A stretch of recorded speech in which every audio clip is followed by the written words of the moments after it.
All right, so today on the show, we are going to focus on equity-linked savings schemes, and by that I mean the ELSS fund, which are very popularly known for your tax-saving purpose. But then, is that the only reason why you should be having ELSS fund in your portfolio? What are the top-performing ELSS fund, and exactly how should you be investing, considering there is a lock-in in these ELSS fund? What are the strategies that fund managers are adopting for the performance in the ELSS fund? Let's get you all the analysis today. I have with me CEO of Incred Money, Vijay Kuppa. Vijay, good evening and welcome to the Money Show.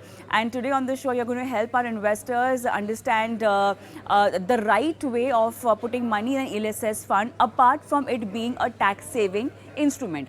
So, Vijay, one very important thing that investors need to understand is, we have a tax-saving mindset. If at all you are someone who's opted for the old tax regime, you definitely want to put money in tax-saving instrument. But then there is a way where you can have these investment instruments combined to your financial goal. And over here, when we talk about ELSS fund, a wonderful way of putting money in equity. Of course, you have NPS also, but the mutual fund route via ELSS. How do you look at this investment instrument, not only just a tax saving, not for tax saving purpose only, but also for your financial goals and overall portfolio lineup?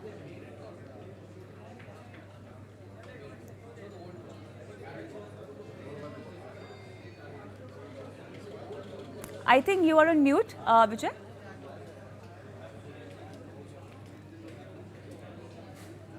Yeah, am I audible? Yeah. Perfect. Yeah. So ELS is actually, thank you so much, and good evening to you and everybody. ELS is actually a great way to save tax while gaining exposure to the equity market. There are many other options through which you can actually save tax. Most of them are debt options like Provident Fund or Sukanya Samriddhi Scheme and so on. But ELSS is one such avenue, along with NPS, of course, where you can get access to equity markets, you can get participate in the upside while also saving tax. So I think it is a provision that everybody should participate in.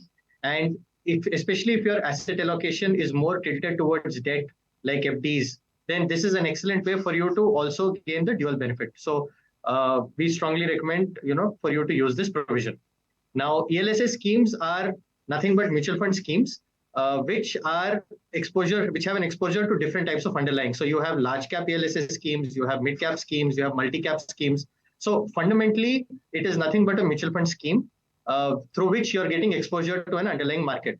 There are many such opportunities. Almost every fund house has its own ELSS scheme that they offer to investors. So you can decide what suits your risk appetite and you can invest in one of them. So, Vijay, just going a little more deeper into this, the kind of fund structure. Now, they can be, ELSS could be a large cap, could be a mid cap also, could be a flexi cap also.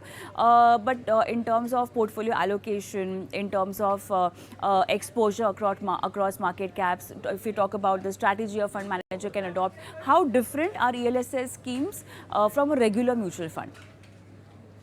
Okay, so they are actually quite similar that way. So under ELSS category, you've got different types of ELSS schemes. So at one end, you've got, say, a large cap ELSS scheme. For example, Bandhan ELSS is a large cap scheme.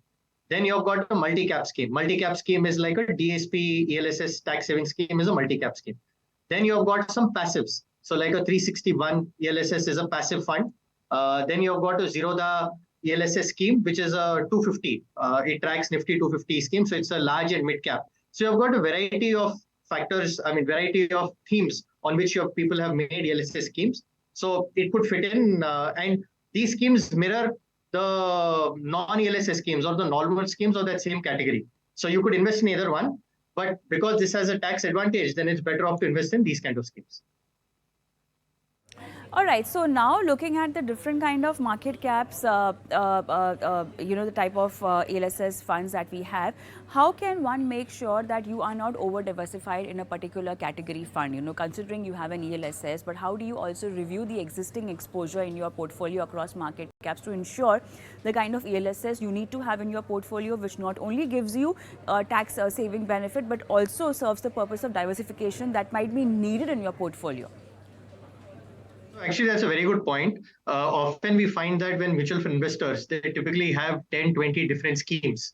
So this is very different from stocks. You could have 20, 25, even 30 stock portfolio and still be diversified. But when you do in 20 schemes, you should remember that each mutual fund scheme also invests further in like 50, 60 different stocks. So ultimately, just because you're adding different mutual fund schemes, you may still end up being not diversified. You're just having concentration risk and you're not really diversifying by adding so many. So it's very important in general for all investors to see, to do like a portfolio analysis and to see what their overall cumulative exposure is across which sector. Because, for example, typically a lot of schemes invest in banking sector. So just because you have diversified, you may still be ending up holding a lot of banking sector anyway. So that is one point.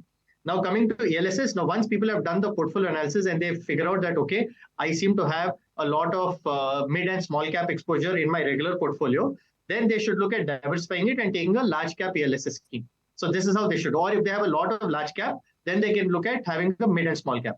Or if they have a lot of private sector companies, then they can look like at a PSU focused ELSS fund, which is there in the market, and they can invest in that. So first, they have to do an overall portfolio analysis to see what the concentration is in which sector. For that, they need to have their cash or their statement, and they can easily do that. And then basis that, they can decide which particular ELSS scheme they want to do, because each ELSS scheme has its own characteristic. All right. Since we have you on the show, I think you've also given our viewers the list of best performing ELSS. I would like to know the name of the funds that you've recommended and the reason why you have picked up these funds. What were your parameters? Okay, so I have a few of them. So the first one that I have is Quant ELSS scheme. It's called Quant ELSS Tax Saver Scheme. Now, Quant ELSS scheme actually is a very new high performer over the last few years. They've had a change in fund manager and a change in strategy. So what is very unique about this, and this is by far the best performing fund, what is unique about this scheme is that it has a very high turnover ratio. So what this means is that they are very momentum driven and very momentum focused scheme, and they are able to trade very well. So they have an excellent trading team. So they're able to enter and exit their positions well. And due to that, they're able to offer much better returns. So this is a very unique kind of a value proposition that Quant is offering. The second performer that I have is Bank of India ELSS scheme. Now, this is a scheme that has a lot of PSU focus. So it has constituents such as SBI, PFC, Canara Bank, NTPC, etc. And now, because of the recent rally in PSU stocks, we are also finding that this scheme has done very well. It is more of a multi-cap scheme, which means it invests across the capitalization sector. The third scheme that I have with me is DSP ELSS Tax Saver Scheme. Now, this is one of the largest ELSS schemes in the industry, and it is a well-run scheme over a period of time. So it has good vintage. It has seen a lot of economic cycles. This is mainly focused on growth companies, and it is a multi-cap scheme. The next I have with me is Bandhan ELSS scheme. This is a good large cap focused fund. It's run by fund manager Mr. Pinto, and it's heavily aligned towards large cap, resulting in stability and very low volatility of your portfolio. And because of the recent market run up, it's also done well, and it is a good proxy for a large cap investment. And the final recommendation that I have is a Kotak ELSS Tax Saver Scheme. This is also run by Mr. Harsha Upadhyay, who is a well-known fund manager. It is inclined towards financials, auto, capital goods. So essentially playing on the infrastructure story of the country and with good focus towards large cap and growth schemes. So these are some of the mutual fund schemes in ELSS category that I think people can invest in. Sure. Now, since there is a lock-in of 3 years, how would you recommend our viewers to invest in an ELSS fund? Should the SIP route would be good for them, or it should be the lump sum way? So actually, this has 3 years, but if you compare it to other tax saving, options like PPF or bank fixed deposit, all of them have at least 5 years or more. So from that point of view, ELSS has only 3 years. So it is one advantage compared to the other options in the market. Now coming to how you should invest, I don't think the lock-in makes much of a difference, whether it should be SIP or lump sum. What you need to see is look at how the market is. So I believe that if you have the expertise to be able to time the market, and if you're able to gauge which is a good level to enter, then you can do lump sum. Otherwise, SIP route is a very good way to do it over 12 installments across 12 months. So under ELSS, the rule is that it should be invested in this financial year. So from 1st April to 31st March. So if you can set up a monthly SIP and you can do a 12 installment monthly SIP, I think that is the best way to gain exposure. On top of this, you can also do more than 1.5 lakh. Though your tax saving deduction is only up to 1.5 lakh, you can do investments of greater than that amount, but you won't get a tax deduction. Then you have to just look at it like an equity scheme in which you invest. Then you can use lump sum to go tactically into these schemes. So if your market has fallen a lot, you can then make an investment in lump sum mode. So you can use a mix of both, but as a baseline for this, I would suggest that you should do SIP over the entire 12-month horizon. All right, so the entire purpose should be to not to look at ELSS just as a tax saving instrument, but also align it with your financial goals and then make the most of this category. Thank you so much for being on the show and helping our viewers today with their investment in ELSS funds. On that note, let's slip into a quick break, but then post that, let's get your mutual fund portfolio queries answered. And just in case you are watching the show live and you want to send us your questions, you can WhatsApp us your queries on 8657974571. You can also email us your questions on the Money Show at etnow.tv. Time for a quick break, and post that, let's connect to our viewers live.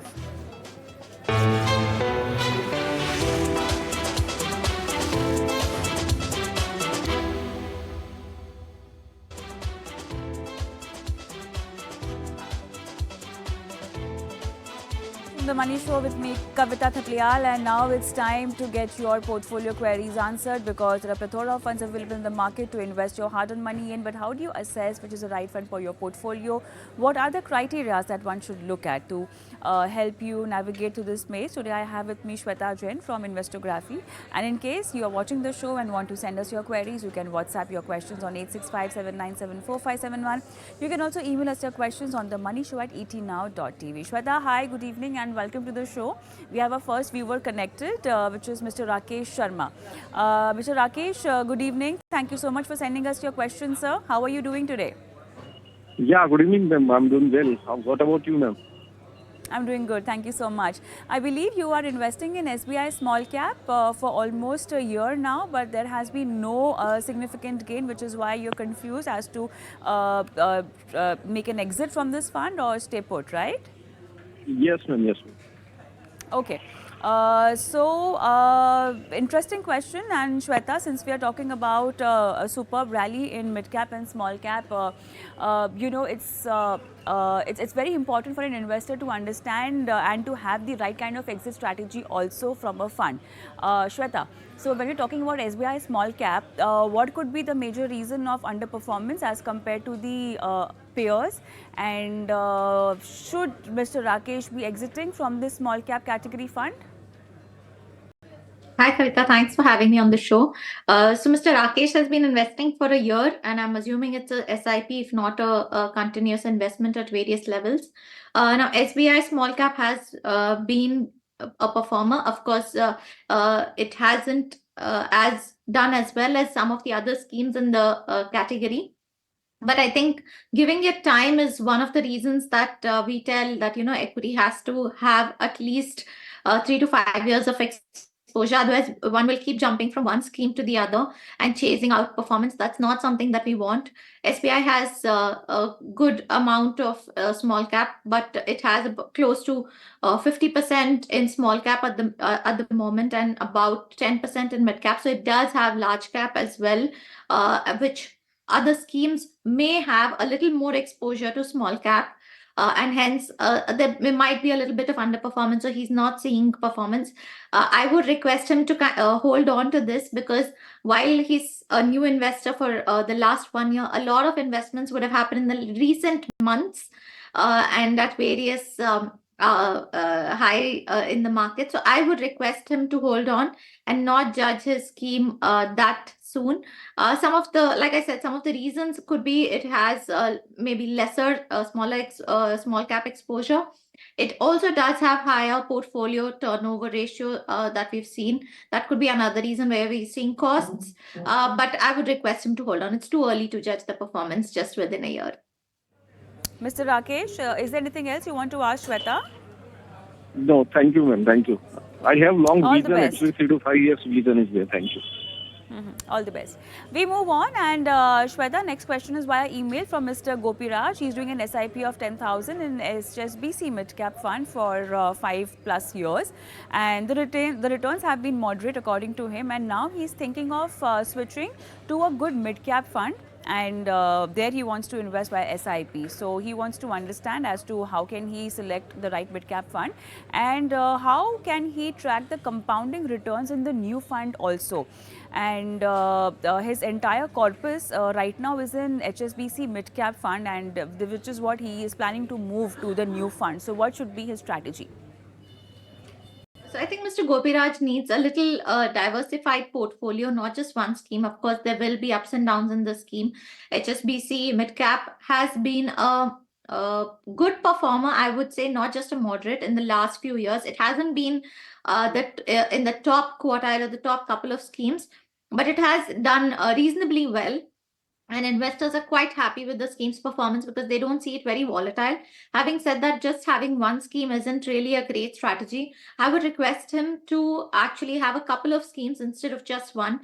If he's looking at midcap as a higher portfolio, as a core portfolio, he could look at Motilal Oswal midcap, which has been a top performer in its category, has done reasonably well, doesn't have a huge portfolio size. So a huge AUM under its management. So I would recommend that he could allocate regularly to Motilal Oswal via SIP midcap. And I would also recommend that he add on a small cap if he is looking at better performance. So that's something that he could look at. I would definitely say that he needs 2 to 3 schemes. I would recommend UTI Nifty 50 as well, but I think he may not be happy with the performance of large cap if he is not happy with just mid cap as well. So that's something that I think he can. When it comes to calculating compounding interest, he can see a CAGR or an XIRR report. He could easily export his statements to Excel and do that. And that's something that he can do with his previous investment as well.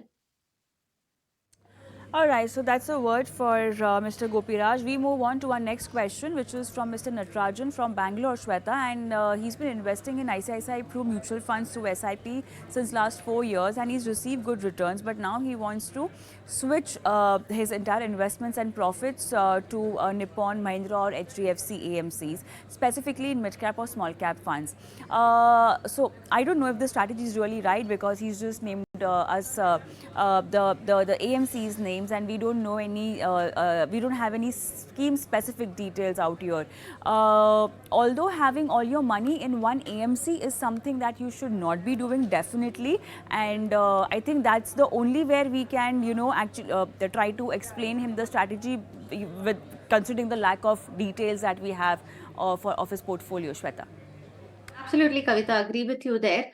ICICI is the only name that we can see. So I would definitely recommend, if he's looking at small cap, he can add on a Nippon India small cap with maybe booking some profit, not all of it, because 4 years is still early in equity. I would still suggest longer tenure. So maybe a little bit, and he can start off with the Nippon small cap. And also, why it is not important, or is it important? Maybe you can explain that better. To first look at the AMC and then choose the fund. How should be the strategy? Because over here also he's given us very specific names like HDFC, Mahindra, and Nippon. So is that the right way of selecting or having a strategy, investment strategy? So it really depends on the kind of investors, but broadly what happens is you look at a fund name and see how stable, how large, for how long it has been in existence. So some of these parameters where you tick those, and once you see those, you kind of see the fund management team, you see how long they've been there, and then get into scheme wise, what has been the performance, what is the kind of mandate that they have they stuck to the mandate, risk adjusted returns, then get into sort of the numbers. So that's like a 3-level process that we do. But a lot of times what happens is with the newer funds especially, because they don't have that kind of a track record, right?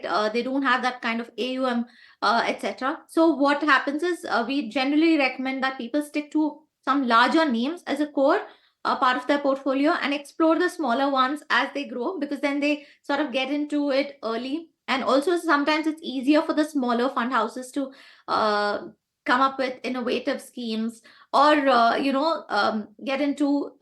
get onto the bandwagon early, so to speak. So Right, that's kind of right. the strategy we would recommend. All right. I think with that, it's a time up on the show today. Thank you so much, Shweta, for being on the show and helping our viewers with their mutual fund investments. And time to sign off, but I'm going to leave you with our WhatsApp number and email ID, where we are waiting for your questions to get your financial portfolio queries answered live through our experts. Goodbye.